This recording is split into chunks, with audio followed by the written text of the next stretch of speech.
Simon, it was a tough weekend down in the capital against London on Sunday, suffering only our second defeat in 15 games. When you look back on that game, just where did it go wrong for your side?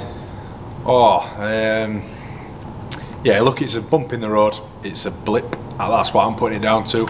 Picked it apart, looked at all sorts, our prep, our training week and everything else. There's obviously a lot of issues in there between bans and injury and stuff, but as I said prior to the game, and I think I said it straight after, the team that was out there to represent our club was more than capable of getting the victory down there. And yeah, after ripping it apart, looking at everything, it just boils down to one thing, and that's attitude really. Our attitude and desire to defend just wasn't anywhere near where it should be, or needs to be, or where it deserves to be based on what we've done, and also for the people that follow us, and those people that came all the way down didn't really get a performance that they deserve for their support. So that's something we have to put right this week.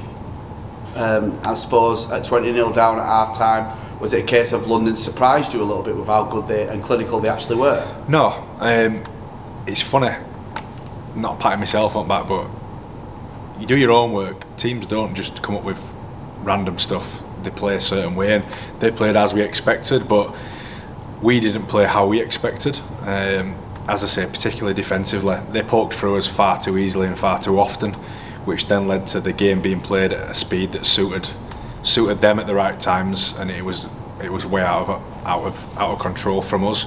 I think I've said before, you can probably, a couple of blokes being off, you can carry them. We probably had 10 that weren't at the races, I think, and then we started looking round at each other, and then you get the scoreboard pressure. You say 20-0 at half time. I thought we started building back in. We scored a try, and there was still enough time for us, I think, based on what we have been doing and the points we've been shipping in at times. I felt there was still enough time. Then they kicked off, 3 blokes not talking to each other, ball hits the ground, goes dead, and then we're just back in that awful cycle.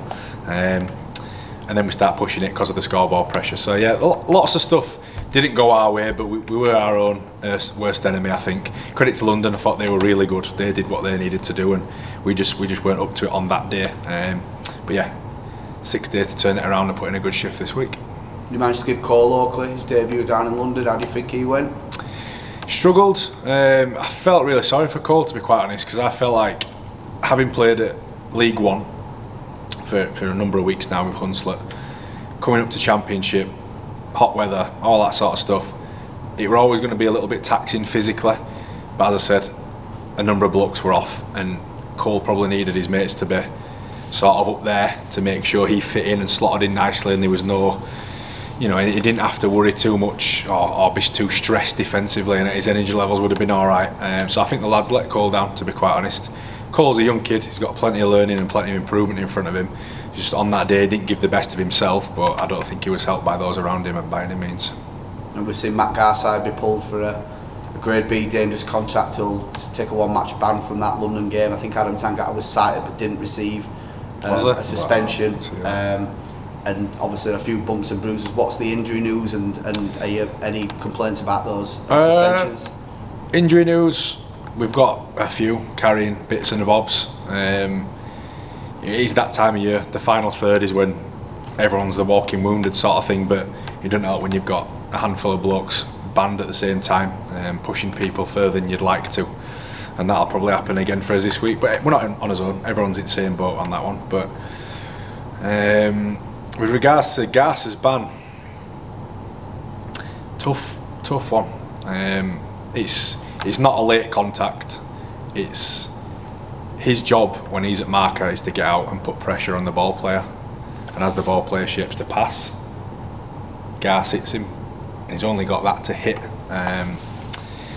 That results in, I think it was Dean Parata, his head getting knocked back, which is the flexion they speak about, which is obviously the dangerous bit. I get all that, but he's doing his job. If he runs in and puts his hands on him and don't quite put him under that sort of pressure, he dummies and goes through, I mean, Garce, his job there is to get pressure on him, and it is that close, so he's literally just releasing the ball as he hits him, and then he has to get on to the next job.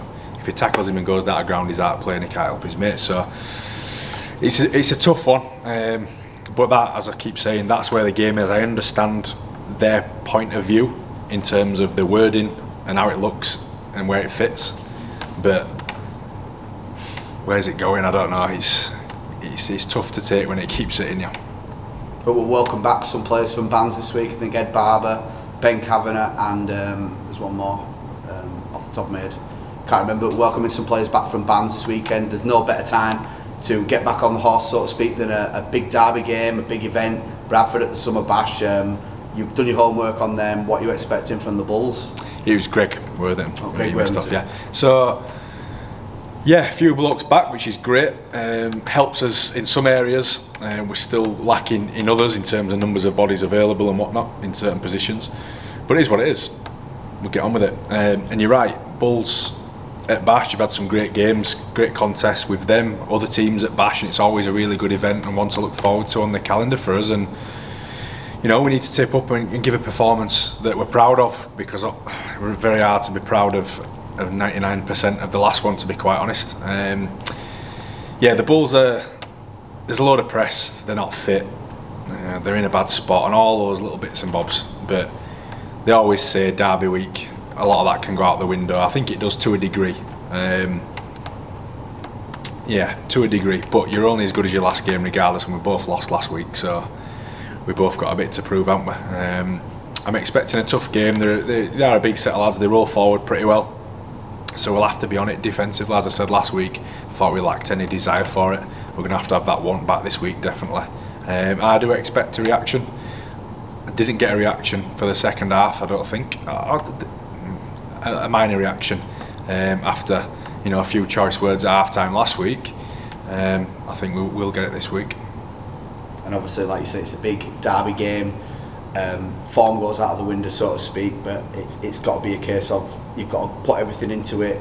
We've seen earlier in the year that we managed to match Bradford with 12 men for long periods on a postage stamp field. So you go to a big field like Headingley, you're expecting a more expansive game.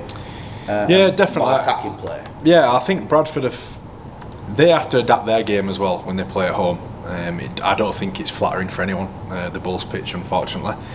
But they have got some skill, quality and speed. They can move the ball around, and I'd expect them to do that.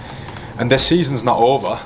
Mathematically, they can still get in the playoffs, so they've still got plenty to play for. We've all got contracts to play for and all the rest of it, so there's still a lot in there.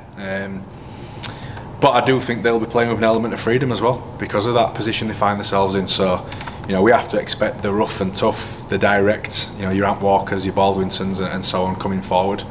Ben Evans, you know, a host of other big fellas through middle, Steve Crossley there, but they have got the ability to move the ball as well and some good threats on the side. I've been impressed with George Flanagan's son. Is it George Flanagan Jr.? Yeah. He's impressive.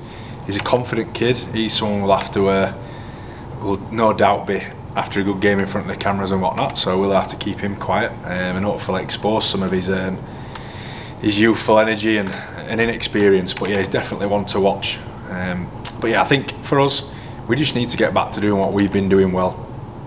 And we did it for a large part of the work it in game. Had a stutter at the start, and large parts of the London game, it just didn't look like us, to be quite honest. So that's the challenge for us this week. Put right those wrongs and walk away proud of your performance. If we can do that and look after possession, because we were dreadful at it last week, I think we'll put ourselves in a good spot. You've played in a few, you've coached in it as well. What's your opinion? What's your thoughts on the Summer Bash concept? Is it something that you like? Good, yeah, definitely. It's some tough games. Good seeing all the fans together. I think it shows off a lot of what rugby league's about. I mean, there might be a bit of banter and all that going along between fans, but I don't reckon there's much drama ever. As opposed to if you chucked a load of footy fans in one stadium, it'd be chaos, wouldn't it? It's a good one to look forward to. I'm not sure about the weather. Normally Bash it's absolutely red hot, so maybe we get a different one this time around. But yeah, I think it's a good one to showcase a number of games on TV back to back, which is only good for a game.